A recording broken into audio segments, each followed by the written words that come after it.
हळूहळू एका फ्रेममधून राजा राम मोहन रॉय बाहेर येत होते. एकेश्वरवादाचा सिद्धांत मांडत सर्वांना प्रणाम करत होते. आता ते म्हणाले, मला येथे सर्वाधिक स्त्रियावर होणारा अन्याय दिसला. तिला घरात ठेवलं जाई, पिंजऱ्यात ठेवल्यागत. यात मला ना मानवता धर्म कुठे दिसला. मनुष्य ती पण आहे, तिलाही मन आहे, स्वच्छंदी जगण्याचा तिला अधिकार आहे. ह्या गोष्टी अहो फुले आंबेडकर फार दूर होत्या.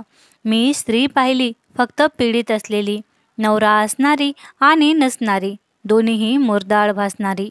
जिला होता पती, तिला फक्त धाडत नव्हते सती, पण तिलाही कोणता अधिकार नव्हता. कठपुतली होती ती फक्त, घरातलं स्वच्छतेचं मशीन. येथे मला दिसल्यात फक्त दोन जाती, एक पुरुष जो स्त्रीवर अन्याय करणारा आणि दुसरी जात स्त्रीची, अन्याय सहन करणारी.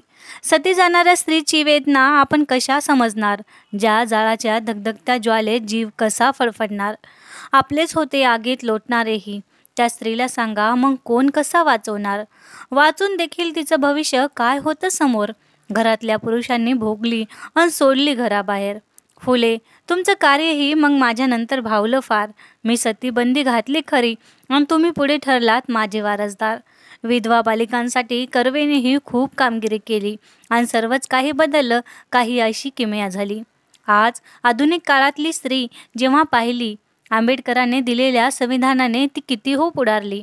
छत्रपती महाराज, बघा स्वराज्य आलं हो फळाला. धन्य तुम्ही माय जिजाऊ, घडवलं तुमच्या बाळाला. माय जिजाऊ, तुम्ही शहाजीनंतर सत्ती नाही गेल्या. खूप आनंद झाला जेव्हा तुम्ही या अनिष्ट पथात लाथाडल्या. तुमच्या हातून मग छत्रपती संभाजीही घडला. माय धन्य तुम्ही, जो मनूचा कायदा मोडला. तुम्ही केलंत हो माय सिद्ध. स्त्री अनमोल घडण आहे प्रकृतीची, तिच्यातील साहसाला कोठेच मोल नाही. तुम्ही दाखवलत एक स्त्री आकाशालाही घालू शकते गवसणी. एक आई म्हणून ती करते भविष्याची पायाभरणी. माय सावित्री, तुम्हालाही नमन आमचे. तुम्ही फार फार थोर. घल्ला ज्योती कोण म्हणतो बिघल्ला ज्योती, त्या ज्योतीची वात तुम्ही प्रकाशमान झाला ज्योती. रमाई, तुम्हालाही द्यावा तेवढा मान कमी. तुम्ही तर पाया ठरलात आंबेडकर नावाच्या इमारतीचा. तुम्ही होतात मजबूत म्हणून हा आंबेडकर होता. तुम्ही दिलीच साथ त्यांना, तुम्ही सोसलेत अपार कष्ट.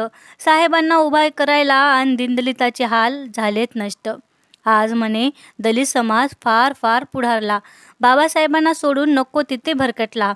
त्याला कळालंच नाही अजून मायबापाची महती. त्यांना कोण सांगावं मायबाप राबलेत किती. आज म्हणे दलित समाज फार ताटात जगतो. प्रगती करूनही नको तिथे नवस करतो. त्याला कळत नाही बापाने त्याला सर्व काही दिले, तरीही दलित नालायकच बापालाच विसरतो.